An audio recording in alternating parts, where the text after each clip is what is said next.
In the name of the one true God, who is known to us as Creator, Redeemer, and Saviour of the world. Amen. Please be seated. We hear in the Gospel passage today this story of the persistent widow.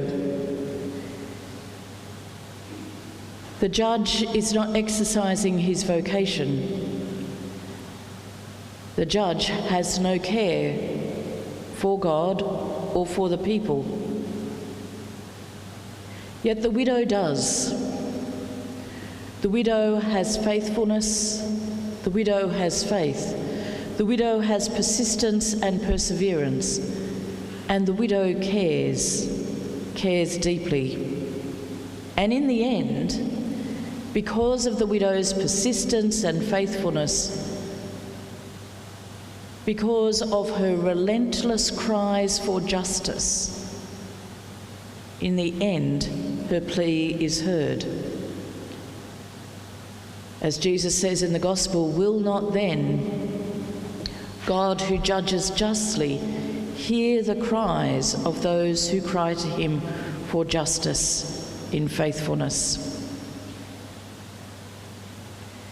This week, the Church remembers Angelina Noble, wife of the Reverend James Noble, the first Indigenous clergyman.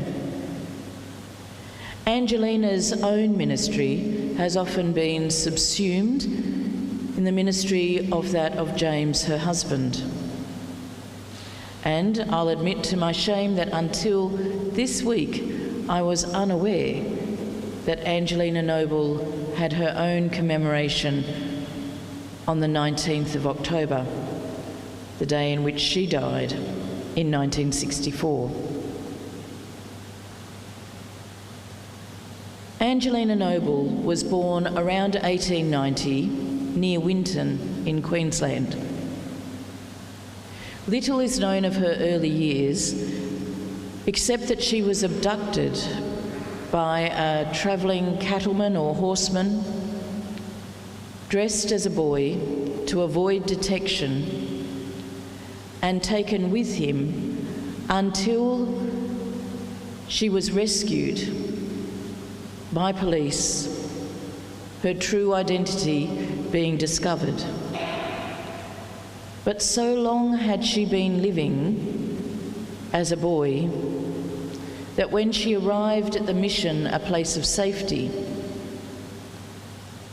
she told them her name was Tommy, and she was still dressed as a boy, her hair cut short.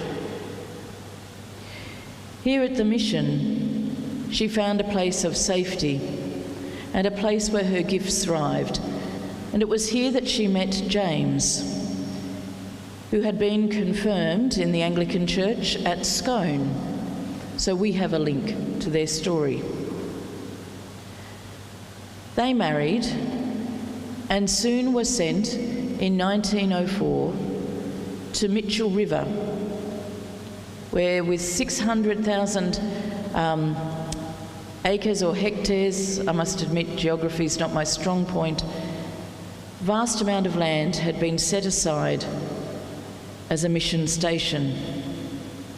Here, Angelina, the only woman, had responsibility for the care of all that happened domestically on that station, including ensuring there were 4 months of rations at any time.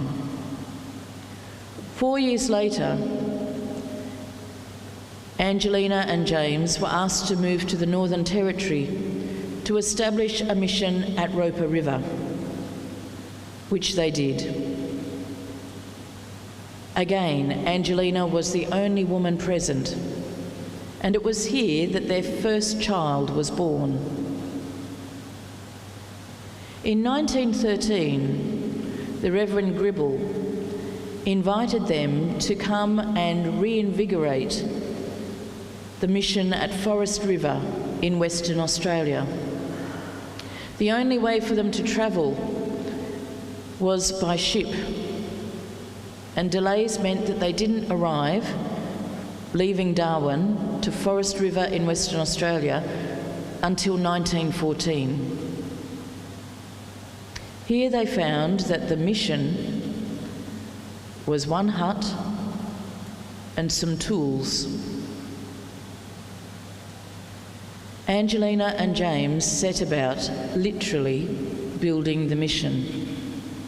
And one of Angelina's great gifts was the gift of languages.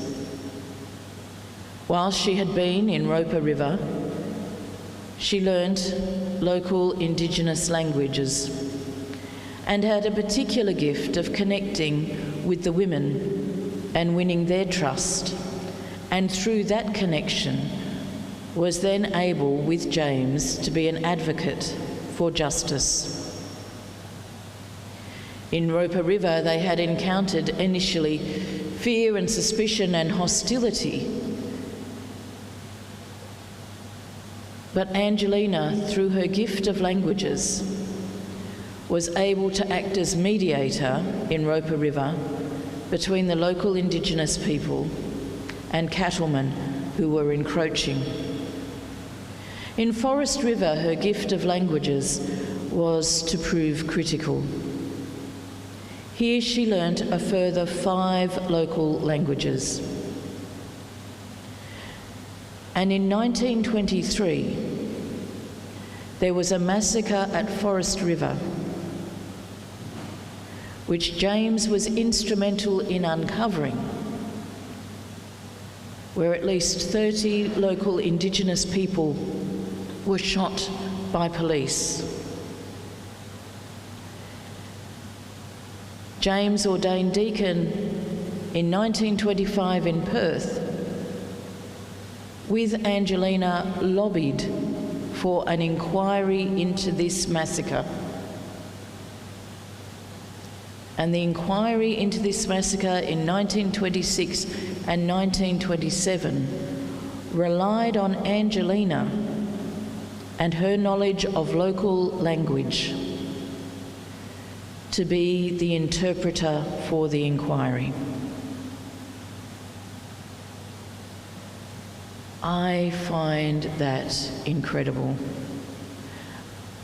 An incredible, mind-blowing turn of events, but also an incredible faith and courage and persistence and resilience. For here is a woman who began her life abducted, stolen, disguised, taken from her family, on the other side of the country. Here is a woman at a time when Indigenous people still classified under the Fauna and Flora Act, that not changing until the 1960s. Here is a woman at a time when women's voices were so often silenced. Here is a woman, an Indigenous woman, one who is marginalised in so many ways, who is called to interpret for the government inquiry and to tell the stories of the horror that occurred at Forest River.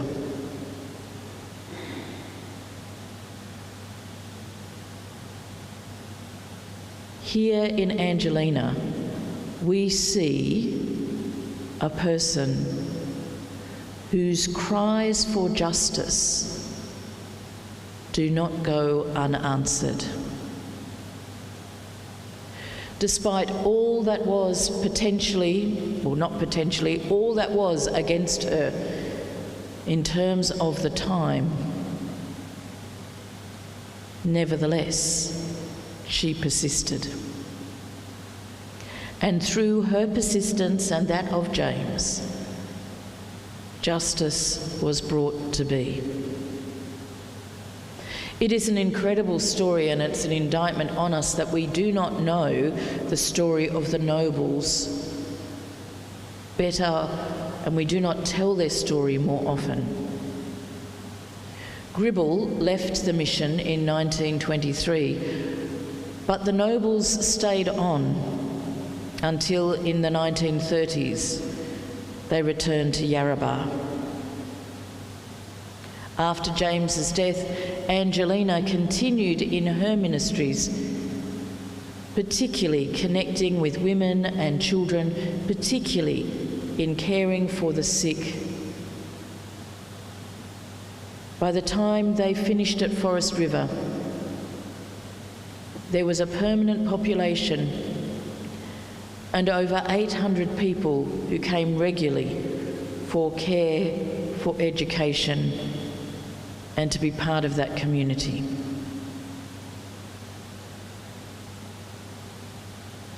Here we see an example of a Christian woman who, as I said, in the face of much that was against her,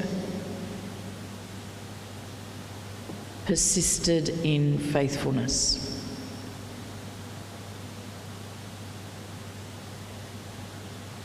The parable of the unjust judge and the persistent widow is one which gives us encouragement to be people of faithfulness, that despite all that we might feel, all the resistance, all the times when we feel our cries are not heard, to persist. For faithfulness in seeking justice, faithfulness in seeking the way of Christ, faithfulness in seeking the way of God are the cries of the just, and the cries of the just will be heard.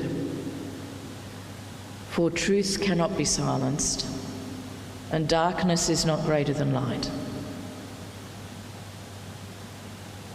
And the witness of people like Angelina and James Noble are an encouragement to us in our faithfulness now. For nevertheless, we are called to persist in faith, to call out injustice, to call out that which is not godly. For this is the way of Christ. Amen.